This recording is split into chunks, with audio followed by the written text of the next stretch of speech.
In this panel, we can check our tanks for fresh, black, and gray water. E is for empty, 1/3, 2/3, and full.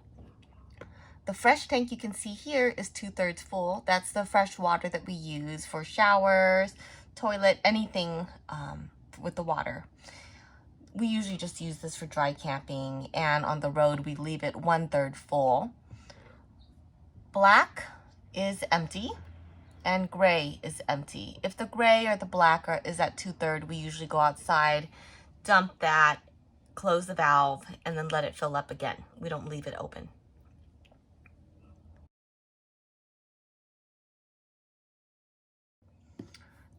To turn on the generator, we just need to push and hold stop to prime it first. Once we see that red light on, then we can hold down start. And hold it down. There you go. And now you know the generator is on. This is the indicator that will show us how many hours the generator has been on.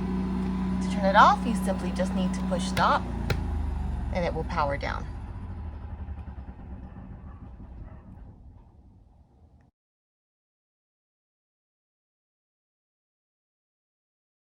Here we have the tank heaters, and this is basically for freezing temps only. If you're in really cold area where you're camping and you want your fresh water, black and gray tanks to be heated. Turn that on. Otherwise, don't worry about this. Here we have the water pump, and remember to turn it off when you're driving or not using it. Only turn it on when you're about to use it.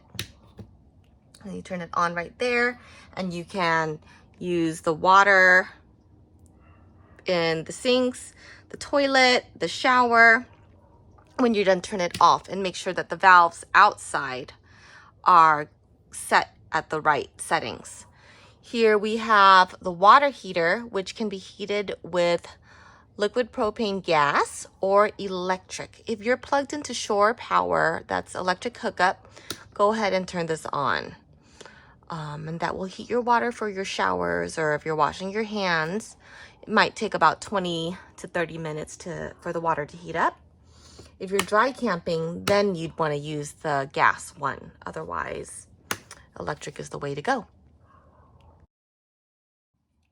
This monitor also shows our battery level, which is full right now.